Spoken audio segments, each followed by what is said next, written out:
Welcome to the show. I'm James. I'm David. I'm Riley. And today we are discussing Licorice Pizza. What the? Licorice Pizza. It's from one of my favorite directors. Delicious. Paul Thomas Anderson.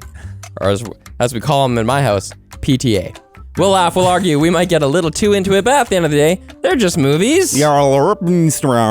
Why? It's a spoiler played backwards because it's on a vinyl. Oh, Licorice Pizza. James got it right got away. that. I'm I a was Satanist, so. There you go. I was like, there's no time dilation, time reversal Wait, mechanics in there this wasn't? movie. What? She's 25, she's 28. Anyways, so that's a spoiler alert. Next week, we are doing, you asked for it, Mad Max Fury Road. Fiari. You do that next week. Yeah, you don't do that now. Witness me then. Witness me very soon. David, what are you giving this movie out of 10? Hey, PTA finally pulls his head out of his ass and makes a movie with humans that are human. You don't like Inherent Vice? What are you talking Oh about? god, that movie sucks. 8 out of 10. Yeah, it's pretty good. It's one of those this is a good movie. Well made, good, great acting, great performances, strong script. Doesn't really strike me as having a particularly unique identity and anything unique to offer, but it's good. It's a good movie. Riley. Oh, I have to. What do you call this? What's the Qualify this with the fact that I've seen There Will Be Blood. You haven't seen Boogie Nights? No. Oh, Magnolia? wow, I haven't seen any of his Hard other Eight? movies, basically. Punch No. Drunk Love? No. These are all great. I know. films. And I look at them and I'm like, how did this escape my, attempt to educate myself? We could And- honestly just do 8 weeks of PTA. Hell yeah. They're so good. Well, and like as soon as people start talking about PTA, I'm like, oh, I've heard of all these movies. I just haven't gotten around to seeing any of them for some reason. All right. Anyways, so I haven't seen any of them. I'm not a fan, you could say. This is my slogan, told through a maddening sequence of hilarious yet disconnected vignettes, Licorice Pizza is the story of a beautiful romance between an adult woman who acts like a child and a teenager who acts like an adult. So it's okay, I guess. I'm giving it a 5 out of 10. Wow. I had no idea what was going on in this movie. I laughed a lot. I enjoyed myself at times. But then every time I enjoyed myself, it was immediately followed by intense either confusion or discomfort, and I was just kind of like, what's going on? And when it was over, I was thankful. I walked out before the credits were over, which I never do. It was very confusing. 5 out of 10 because I don't know how to feel about it. Often like slice of life movies, or are you more of I need a plot? That's also a big contributor here. I don't love slice of life movies. And as we'll get into, I think it did a really good job of like giving us a window into this like sort of free reign adolescence, everything goes kind of, we don't know what we're doing type of situation. But I hate that. So it did a good job, but I didn't like it. It's going to be one of those ones where your score increases by the end. Hell yeah. Maybe. That coffee's going to kick in. For me, it's weird. This is a meandering series of vignettes that feels longer than it is. Even myself, I was only 2 hours, right? I was kind of like, whoa. Oh, I thought this was the end, but it's not. And I'm probably gonna give this movie a lower rating than I gave the new Spider-Man movie, but I deeply love this movie. I think I love it more than that Spider-Man movie, which I gave like a 9 or something. This is in like the 8 range. Yeah. It's an awesome movie. That's very good. I could envision myself meeting someone who's like, Licorice Pizza is my favorite movie of all time. I've seen it 25 times, and I wouldn't be like, idiot. I'd be like, yeah, probably has there's a lot of layers there. Totally. I think this is a fantastic film. Yep.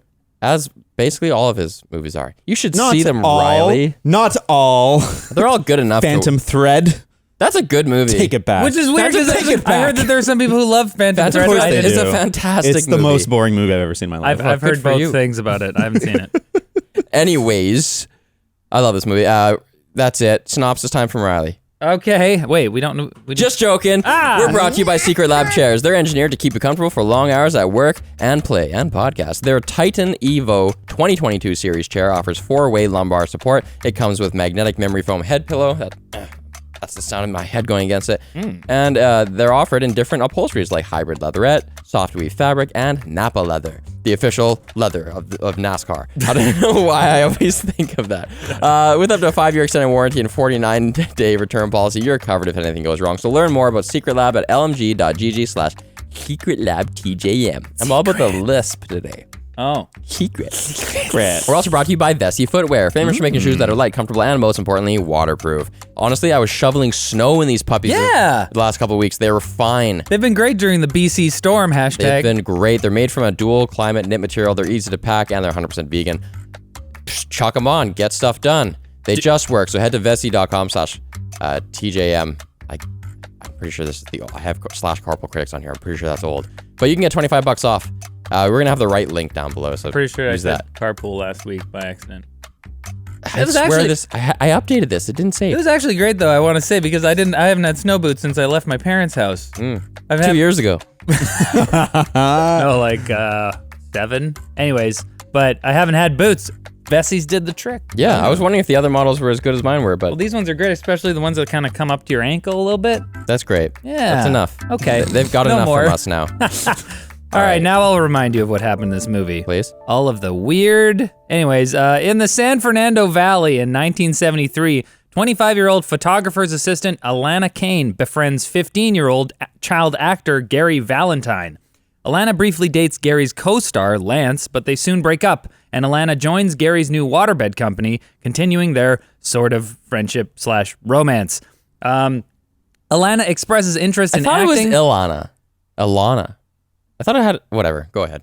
It's spelled Alana. I don't know what it.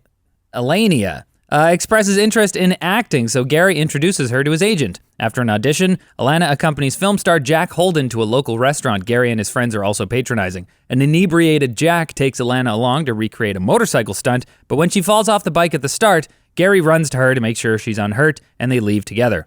Later, during a waterbed delivery, Gary, Alana, and Gary's friends narrowly escape a manic John Peters, Barbra Streisand's boyfriend, when they flood his house and smash his car for threatening Gary's family and harassing Alana, who ends up successfully maneuvering an out-of-gas delivery truck backwards down a hill. Oh, these scenes were all great. There's some cool scenes. The waterbed business fails because of the nationwide gas crisis, and Alana begins working for the Joel Walks mayoral campaign, allowing Gary to overhear that pinball has just been legalized. So he opens a pinball arcade. After a fight in which Alana calls Gary immature and he calls her old, Gary prepares to open his arcade while Alana is invited for drinks with Walks. Turns out Walks is gay, and he asks Alana to take his partner Matthew home as a beard. An upset Matthew bonds with Alana over the fact that men are shit, which makes her want to go find Gary. She arrives at the arcade, but Gary had already left to find her missing from the campaign office. Eventually, the two reunite, share a kiss at the arcade, and run into the night, where Alana tells Gary she loves him. So you didn't get this movie? What do you mean? Sounds like you didn't get it. What didn't I get? Tell me. How am I supposed to tell you what I didn't get? It sounds like you didn't get it. Well, You had a little question mark at the end of one of those sentences. The question mark there is indicative of the fact that the manner in which many of these characters act at any given moment seems completely nonsensical and stupid. Okay. That's what that meant. Okay. So he's like, oh, they're all shit, aren't they? And they hug. And then she's like, yeah, men are shit. I want my child boyfriend. It's because he really cares about her. Yeah, I think she's she's realizing how much other like grown men are shit. And Because she's just been a starfucker. Like, she's been like a social climber, right?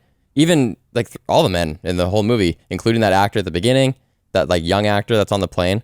She basically, the thing that draws her to Gary at the beginning is the fact that, yeah, he's a kid, but he seems to have his stuff together. Yeah, he's this, right. that confidence. He's got confidence. He's got this table at the bar that he frequents. People know him. He seems to have sway and charisma. Seems to be going places, an actor. So she'll indulge hanging out with this kid, even though she's maybe 28. Yeah. But then the whole movie is her oscillating She between might be 28. why that's weird and that she shouldn't do that. But ultimately, so on the journey there, she goes, oh, this famous guy, let's hang out with him. And then this guy's powerful, I should hang out with him. And it turns out none of those people care about her. Either they're more interested in jumping motorcycles around and she's just a floozy on their arm, or they're actually just gay and they're focused on being the mayor. And I think they don't care about her, but throughout it all, Gary does care about her. So she finally, once he demonstrates that he's independent of her and is a man, he has his own business launch, he has these other women in his life, he rebukes her, and once she's kind of accepted the fact like he is not a dependent, he is an independent. Now I'm ready to be with Gary, the guy who actually likes me, cares about me. Then they finally run into each other and kiss in the rain or whatever it was. Yeah. No, I get all that. I think that like everything that you said there, I feel like I was going to bring up myself at certain points. But I think that the thing that just kind of weirds me out, we have to address it, is the fact that there's a 10-year age gap between these people. And if it was like smaller, and he's like a minor, he's 15 years old and she's 25, she might be 28, we're not sure. I heard an interviewer, I read an interview with Paul Thomas Anderson and Alana Haim, and the interviewer said Alana's 28, and Paul Thomas Anderson didn't correct her, so I think she might be 28. Well, she says it. She almost says it. Yeah, in the car with in the big truck. John Peters. When John Peters he's like, "How old are you?" And she's like, 28. He's like, "How?" And she's like, 25. Yeah. And I don't even think she finishes saying the word 8. I think she's like 20.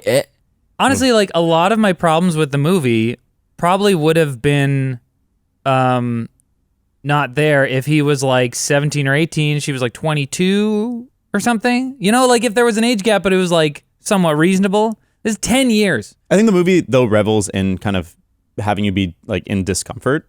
And so I think that's a thing that you kind of have to like sit in, and it makes it a little bit quirky and like a little bit different. It's not quirky, it's pedophilia. Yeah, but that's what the movie, I think. No, Riley. Not in the 70s. Like, it's a woman. Yeah, I know. I heard this like in the 70s it was a lot more acceptable. But also, it's obviously the direction matters. My problem isn't that the movie depicts it.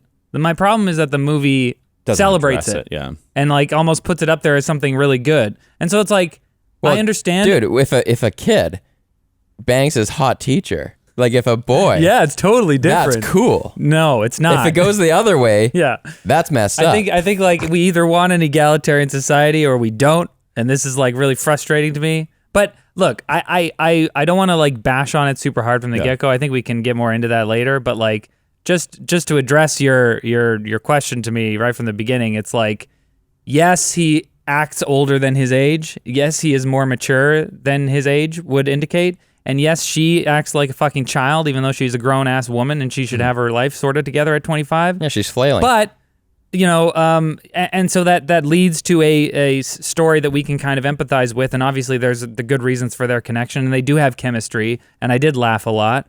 But the inherent discomfort of that combined with the meandering, nonsensical composition of the film just was like, I was irritated more than I was like enjoying myself involved. It's so interesting because I watched this movie and then I went home and I saw there was articles about like this movie has like this pedophilic grooming thing, and I was like, do people just write these headlines for clicks? Because like I never thought of that once this entire experience. These people must be joking. That's a and then you testament have to the Riley, film. who is one of these people. No.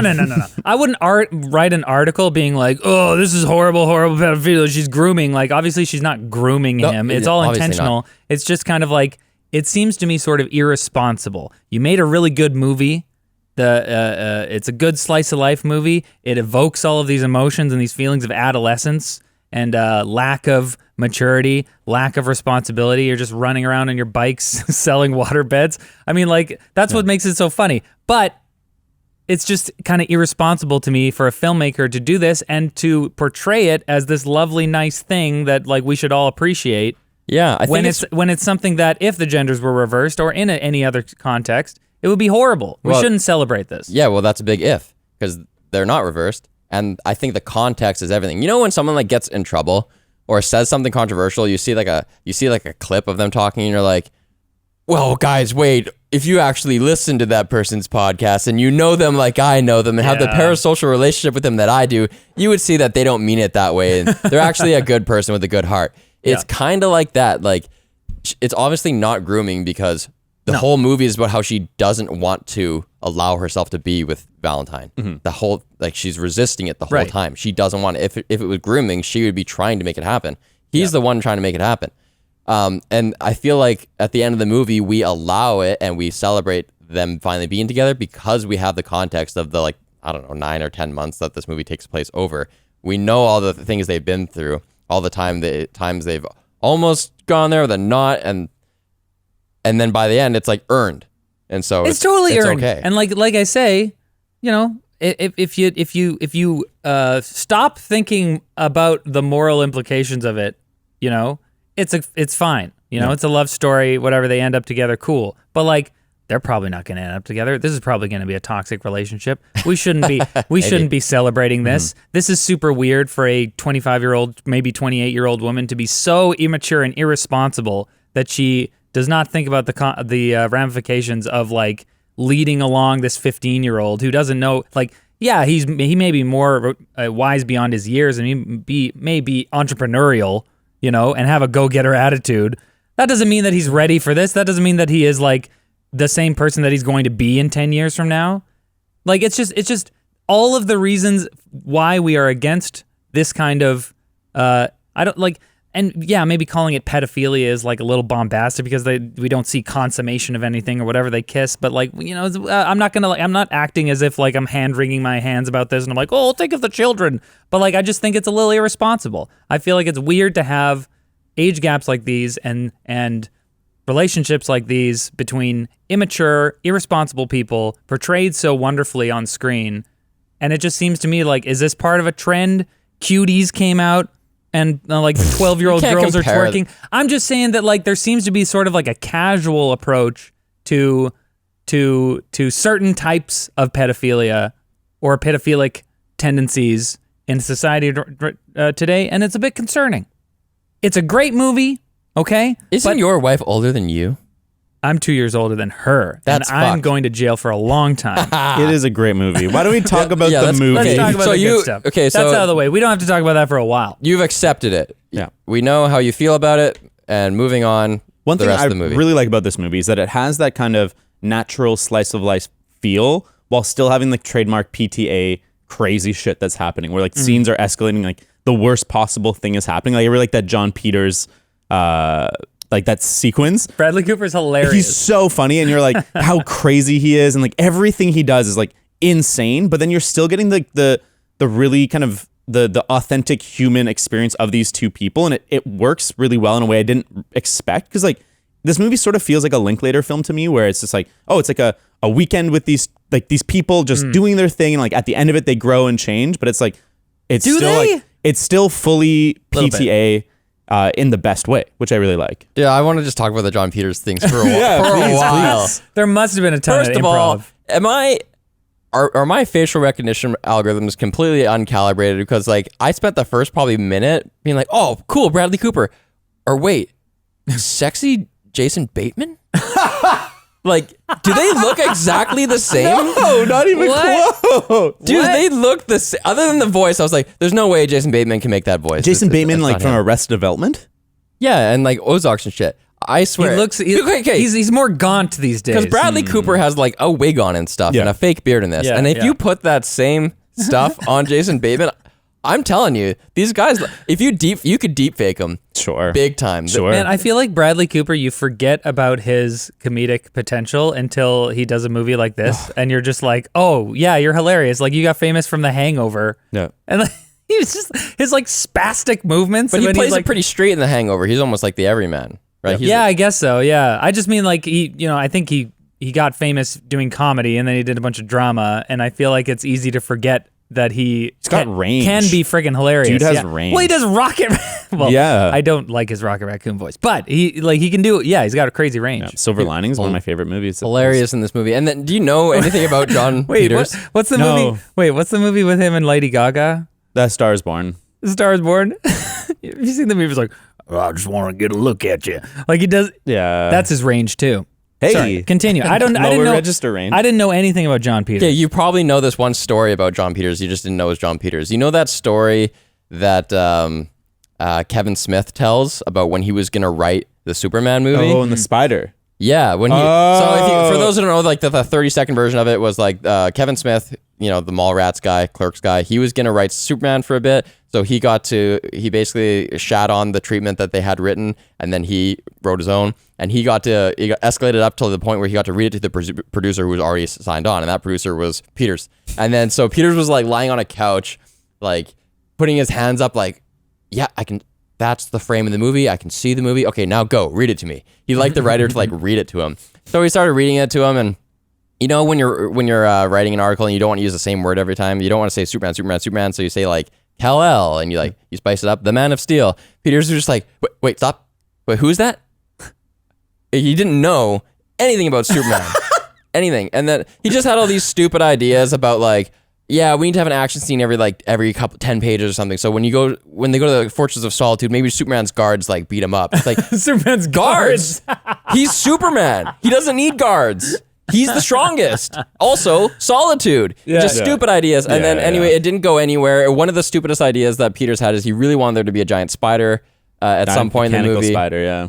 And then Kevin Smith thought that was a dumb idea. It all went to shit. And then it turned out that like the very next year, the next movie produced by John Peters came out. It was Wild Wild West, which features a giant spider. Mechanical spider. Right.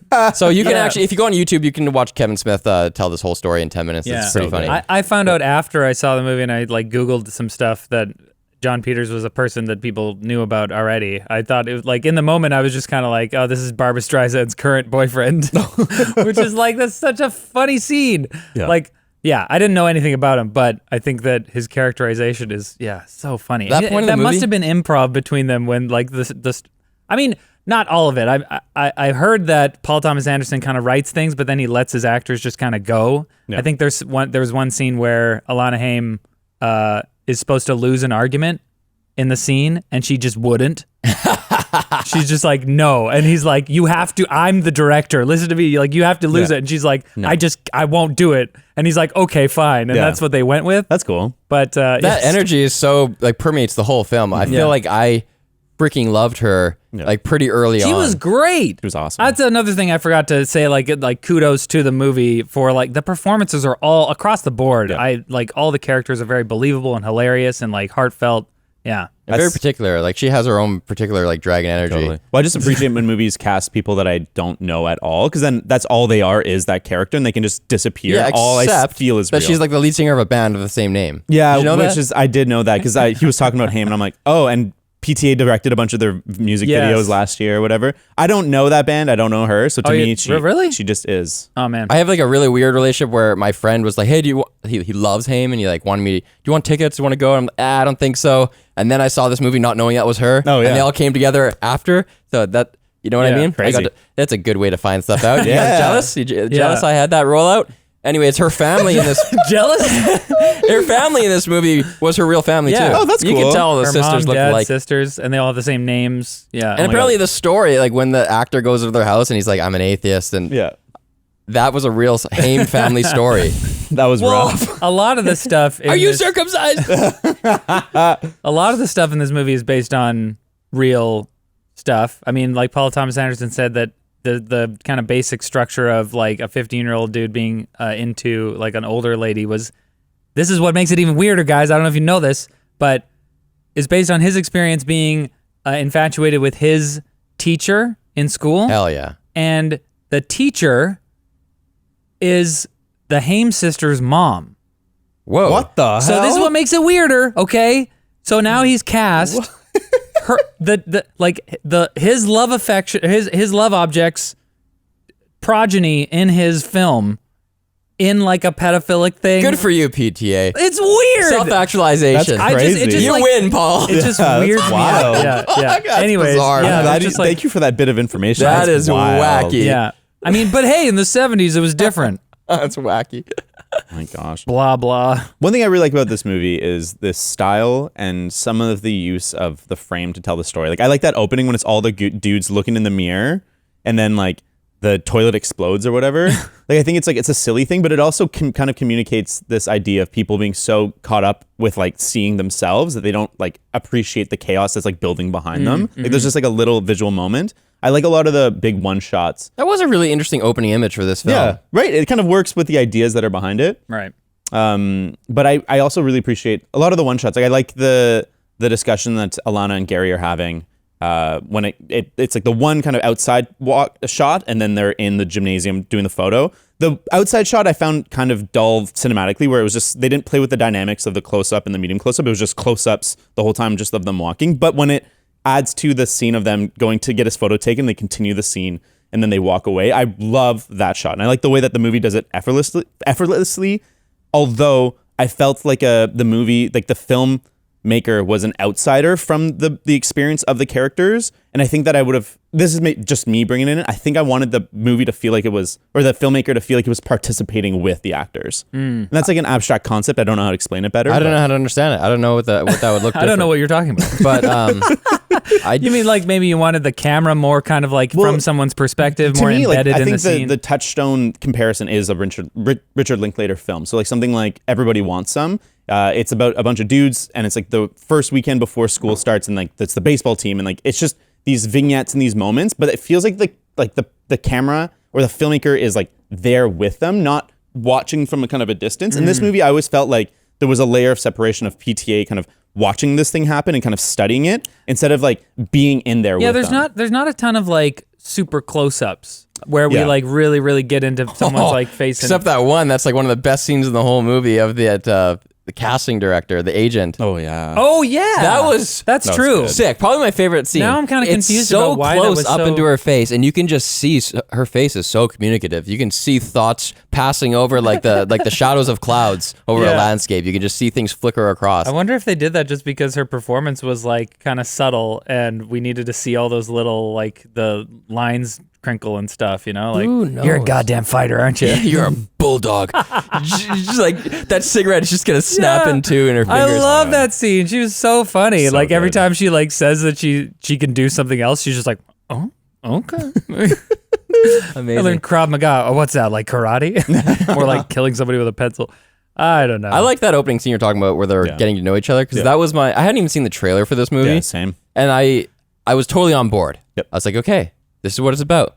Yep. This relationship. I was totally brought in by their first interaction. Yep. And I like that the movie has that focus of like this romance. I think it helps keep it sort of focused, because this movie is really crazy and like wild, and like it's like, what is it about? But there is always the romance at the center of every scene, and like that's always what's pointed to. And so I think for me that was a really important focusing point, and it kind of brings it together. It does. I think it starts to feel meandering when they get to the part where she's riding on the motorcycle in the golf course. Yeah. That's Oh when my gosh, then when that's yes. the point where it starts to feel like I'm just watching these like disconnected vignettes, and then now she's in this.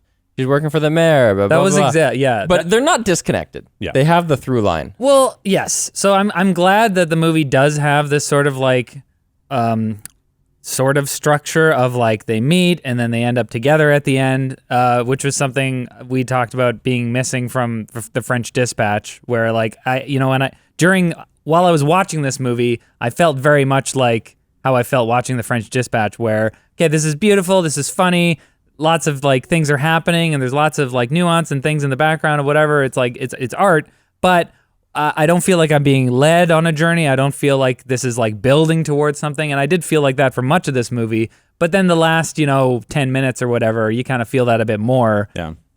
So I'm glad that it does kind of end off on that cap, but man, in the middle it gets a little rough. Yeah, I think they start skipping in time more too. It seemed like at the beginning it's almost continuous, but then by the middle of the movie it's like, oh, months have passed. Yeah. Businesses have grown and failed. And Yeah. That's why I was like also confused at some point, because I was like, oh, is he like a year or two older now at some point? But then she says she's 25 later, and I'm like, oh, that's what they were. He does have a birthday. He goes from 15 to 16 in this movie. Oh, okay. Oh, okay, it's fine then. Yeah.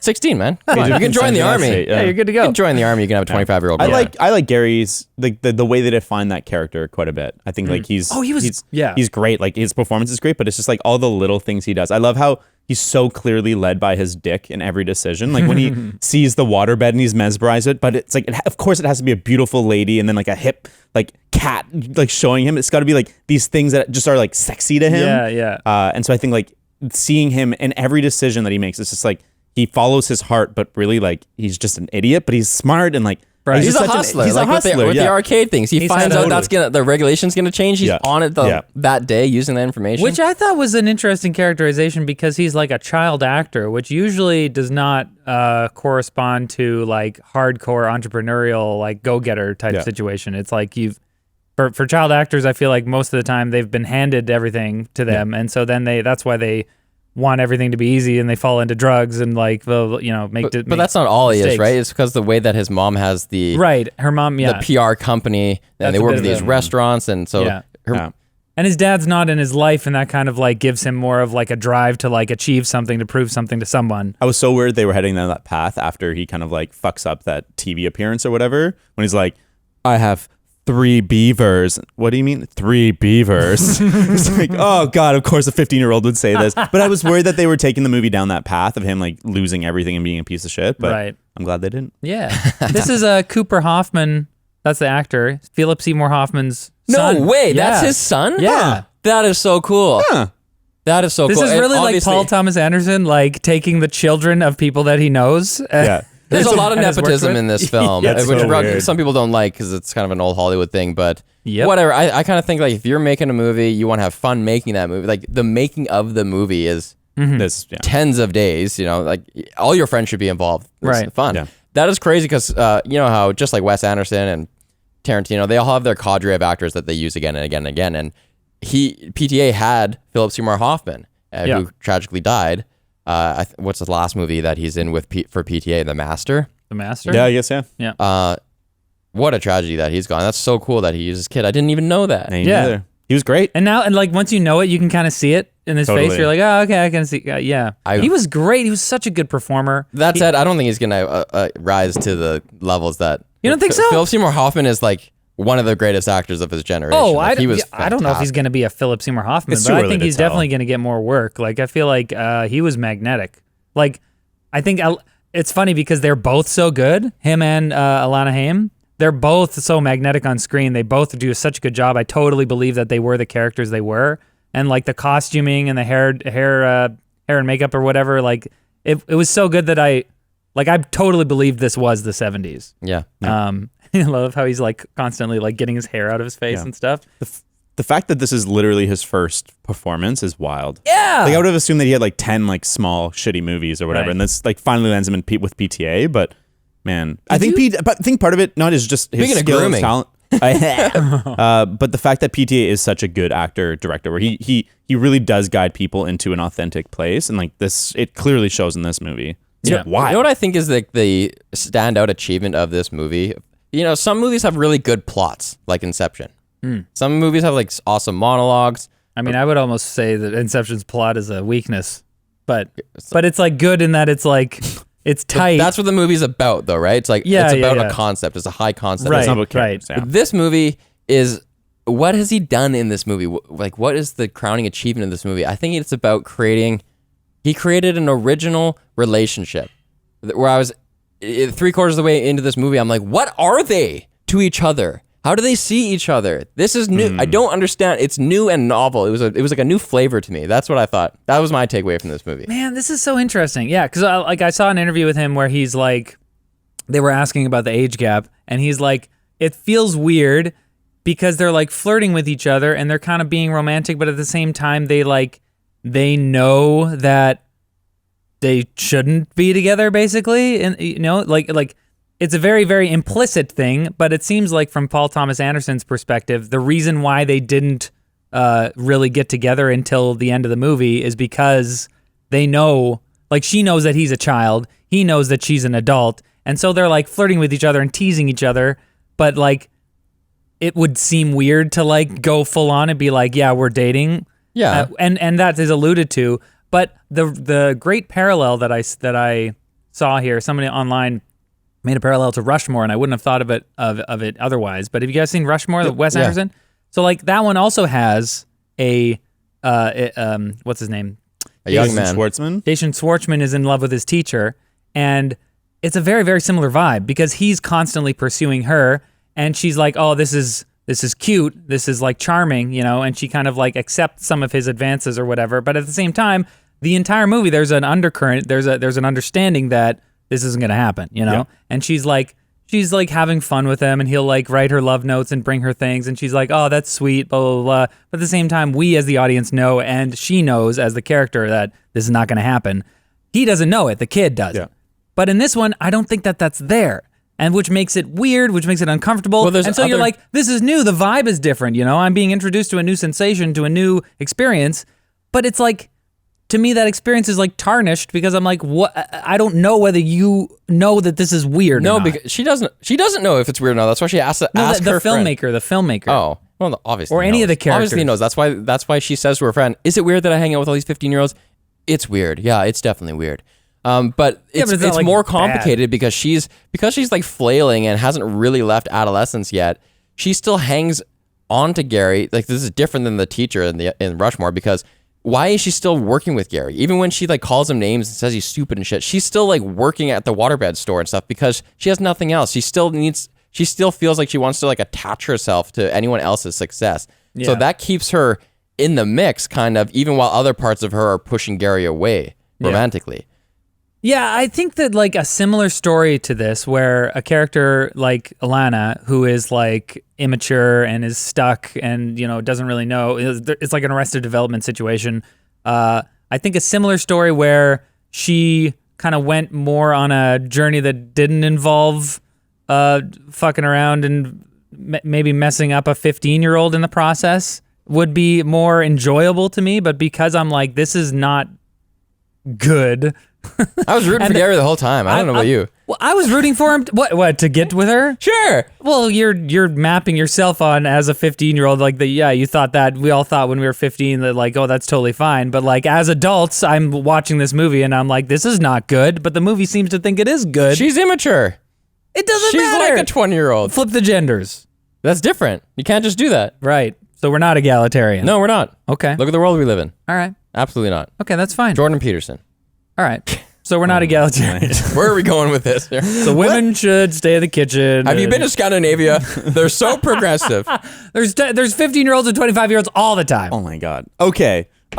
Speaking of progressive, what was up with that Japanese voice? Whoa, yeah, that was. I've seen some people being like pissed about that. So I missed. Maybe I just missed the explanation. But was he actually like? Was it a fourth wall breaking thing, or was it like where he was speaking Japanese, but to the audience they were doing this thing, or was he actually just like? I don't think it was a fourth wall breaking thing. Okay. I think he was just like a weird dude. Yeah. It was a very strange joke. It didn't need to exist. I can understand why some people are offended by it. I thought it was hilarious. Yeah, me too. I thought it's one of those things where like funny. if the character is demonized, they can do things that are faux pas. Yeah, like I don't think the movie was saying like, and this is fine. Yeah. Like the difference to me between the pedophilia thing and this thing is that the pedophilia thing is like put up there as being fine, and this is like, no, this guy's a weirdo idiot. Yeah. And he's doing this like stupid Japanese accent and being racist. Yeah. And they're the ones in control driving things. Yeah. I saw some people hand-wringing. It's sufficiently like qualified. Like, right. And I saw some people freaking out, be like, this movie is pedophile, it's racist, it's sexist, blah, blah, blah. I'm just like, okay, let's calm down about the other ones. Like, I see what you're saying about the pedophile thing, but like, it wasn't like, it was racist, but the character is an idiot and an asshole. So it's like, it's fine. The point is that, yeah. It's the same with like Tropic Thunder. People always bring up the blackface and like, see, he did blackface. And like, right. The point is that it's an actor doing blackface, and that's fucked up. It's just the way that when he went into the accent, he starts going like, oh, let me ask my wife. Chemical. It's weird too, because for like an instant at the beginning of that, I was like, doing? Would that work? Is this like code switching? It's like, yeah, you know what I mean? Yeah. I thought for a second that she was going to reply in Japanese and then he would understand her. But then they're like, "What did she say?" And he's like, "I don't know. I don't speak Japanese." Yeah. But that wasn't until later. Yeah, that so was they way later. did a really good job of elongating the comedy God. there. Oh my God. So funny. Yeah, this movie is really funny. Like, there's some good one-liners. Like when Gary goes to the audition, and it's sad because it's like it's a bunch of kids and then him, and it's like they're like, "Oh wow, you've grown up and stuff." But then he asks the guy shooting the audition, he's like, "How you been?" He's like, "Divorced but losing weight." I don't know why that line made me lose it. I thought it was so funny. It's very it's adult. That's very you know, when you're over 30 and you're like, oh, I just can't eat the same stuff anymore. You get fat. It happens. So yeah, that was too real, man. Too real. There's lots of great jokes and lots of great tension too. Like when they're backing that truck down the hill. Oh yeah. That was sick. That was crazy tense. It's such tension. It's so good. And like you don't really expect it either because the whole time it's got this like kind of crazy comedic energy almost. Like you know that they're in danger, but at the same time it's like everything's so crazy and wacky. But that was like, whoa. And like I stopped moving I held my breath. I was like, oh, they're going to make it? Yeah. And the beauty of that sequence is that whole kind of chapter is in service of showing the contrast between the two characters. How they each interpret a situation differently. Like they get to the bottom of the hill and I'm pretty sure Gary's like, wahoo, Yeah, that he was freaks awesome. out, High yeah. five. That was Yeah. such a badass thing. And then Yeah. she's like, we almost died. Yeah. Yeah, and I think that also shows that, you're saying it kind of shows that, like, he's more still of a child and she's, like, more mature. She understands the ramifications. Yeah, that's the same scene where him and his brothers and friends, their silhouettes using the gas can as a dick, and they're, like, filleting each other and, like, Yeah. and goofing off, and she's, like, sitting there on the curb just like, oh, my God, these Yeah. are children. So, like, I think that's a point where I was like, this movie isn't entirely irresponsible, right? Like, it is showing that they are still boys, and she is an adult, and she understands things, and that's a moment where she's realizing, what the fuck am I doing with my life? And then after that, she goes and was like, all right, I'm going to get a real job. Yeah, And but she- wait a second, because who else is in that scene is John Peters walks by, Yes. all like huffing and puffing on coke and just chasing girls down the street like, oh, you got a good backhand, I bet it's better than hers.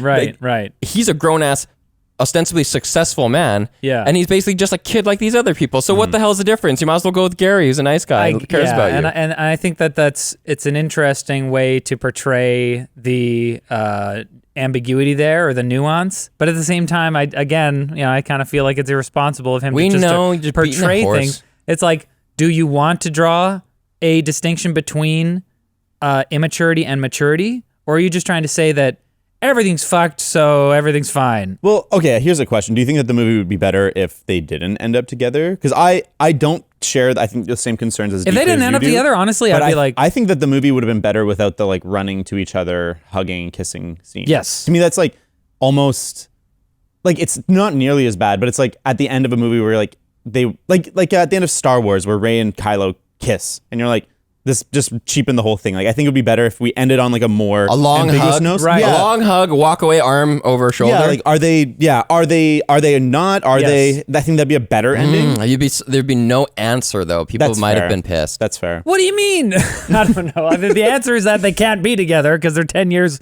He's a child. Yeah. And she's an adult. I mean, I think I agree. If it didn't end that way and it wasn't like this happy music and they're kissing and she says she loves him and it's like, okay, the moral of the story is Keep at it, young guy. Keep at it. Be persistent. these guys were different. And like normally this kind of age gap is bad, but this story is different. It's special. It's unique. Yeah. And maybe you're special and unique, you know? So it's like, I think it's irresponsible, but if it wasn't there, I was like, I think the middle of the movie and the body of the movie would still be kind of uncomfortable, but at least at the end I would kind of be like, okay, I can give you kudos for at least acknowledging the complexity of this situation. And it's kind of weird. To be fair, though, the amount of 15-year-olds watching this movie is like, Double digits.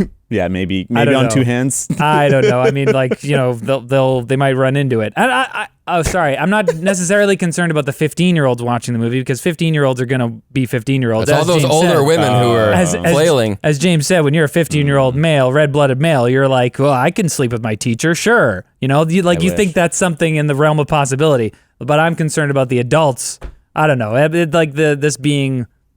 I don't think this is gonna be like destroy society or anything. Okay, I'm not trying to. You sound a little like that. I'm trying to give a nuanced critique here, and it's hard though because the movie is so pro this relationship, and I don't think it should be. That's all. You know that guy who played the mayor. Have you seen that actor before? I don't recognize him. I recognize him from Good Time. You know that movie Good I Time? haven't seen it. Benny Safdie. Good Time is the his same. name. It's who? What's the next movie that guy made? Oh, Uncut Gems. Oh, It's that same director. Yeah. And in Good Time, it has Pattinson. Is it Robert Pattinson? Yep. Yeah. And he plays that same dude plays like an adult with intellectual disabilities. He's only in a small part of the movie, but it was like tons of makeup and shit. I'm just seeing through it. Who is this guy? Yep. I recognize this guy. Yeah. I didn't love that scene. Like, I like the dynamic of that scene, but I didn't think it was like super well executed. Like, it didn't feel The beard scene. Yeah, the beard Yeah. scene. It didn't feel super authentic to me. Like, that was one of the scenes where I was like, oh, I can see the seams of the artifice in this. Oh, really? Yeah. Oh, okay. Maybe that was just me. What's his name? Joseph Cruz or something. His boyfriend plays Matthew. I thought he did a really good job. That guy's face is basically like, I will be typecast. Like he has not as specifically like a gay person or something like that, but I just mean like his particular face. It just limits his range. Same as me. If I was going to be in Hollywood, it'd be like, I'm gonna play like an evil guy or something. Like, you know, like some people's like look at his face. Yeah, you can't see it on the audio version, but like he looks like he's uncomfortable. Yeah. It's just like a default state of being uncomfortable. Kind of petulant looking face. Like no offense to him. Okay, what I want to know, the guy with the number 12 on his shirt. Oh, he was a spy for a rival campaign. Is that it? Yeah. So that's why Was that in the movie? How do you know that? I may have read it.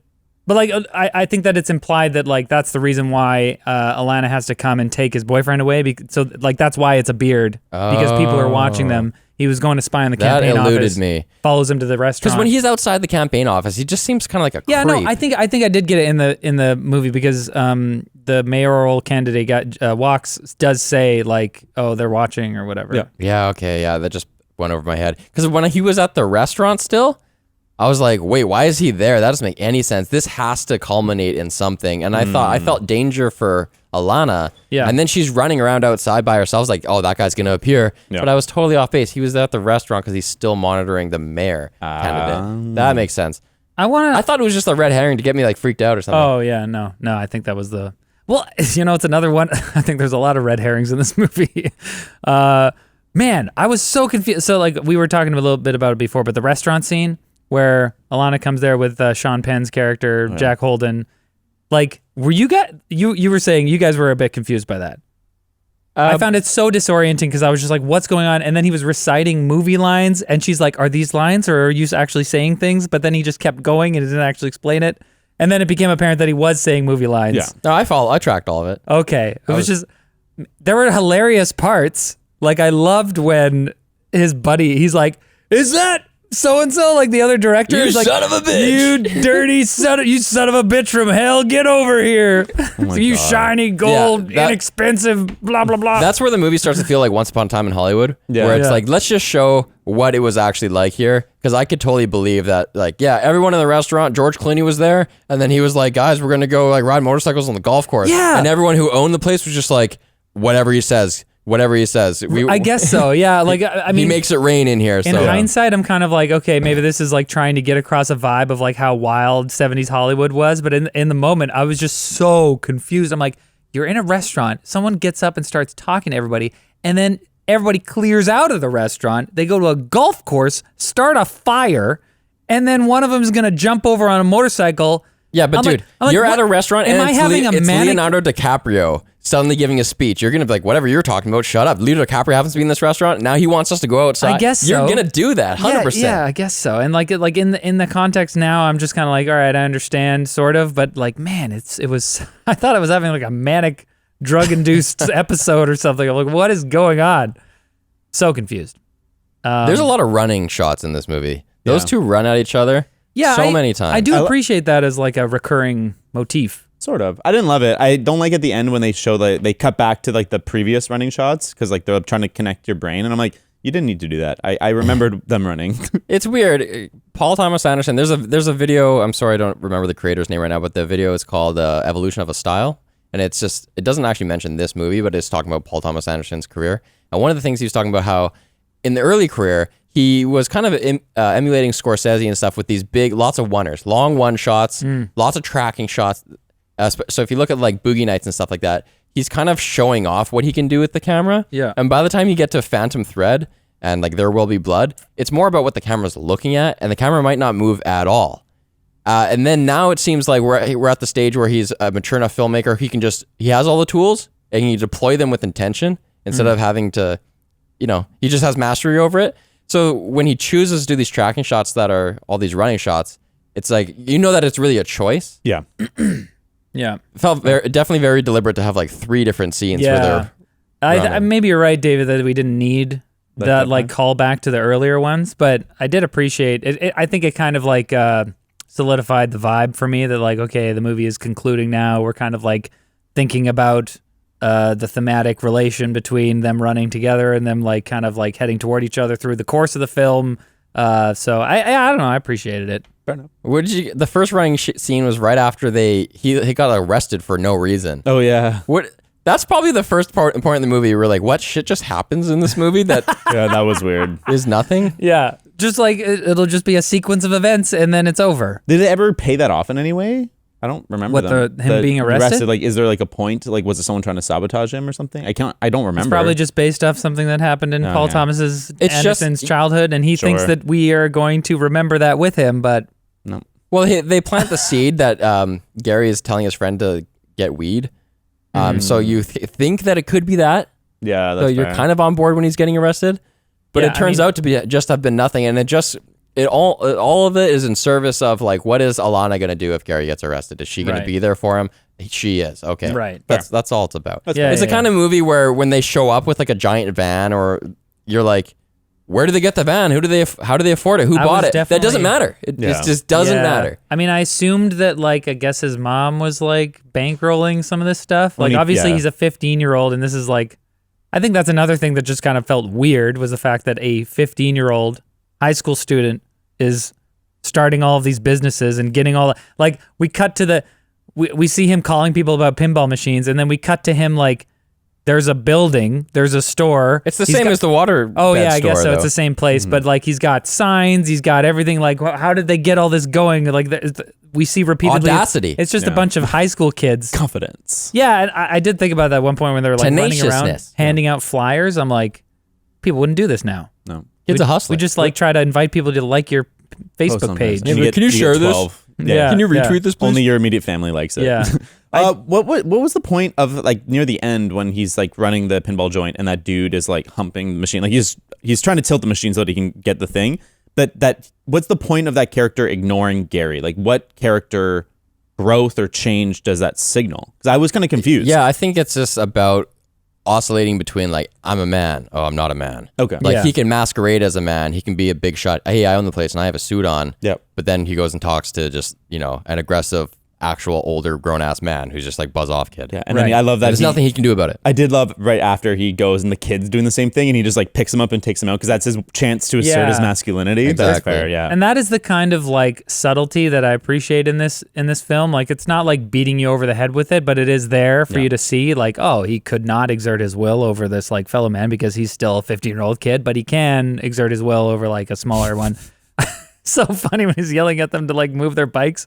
He's like, bikes to the side, you're blocking the entrance. They're like, what? Yeah, and then Alana has the same thing in reverse too, right? She's oscillating all the time too. Like, why is she jealous of this other girl who Gary's looking at?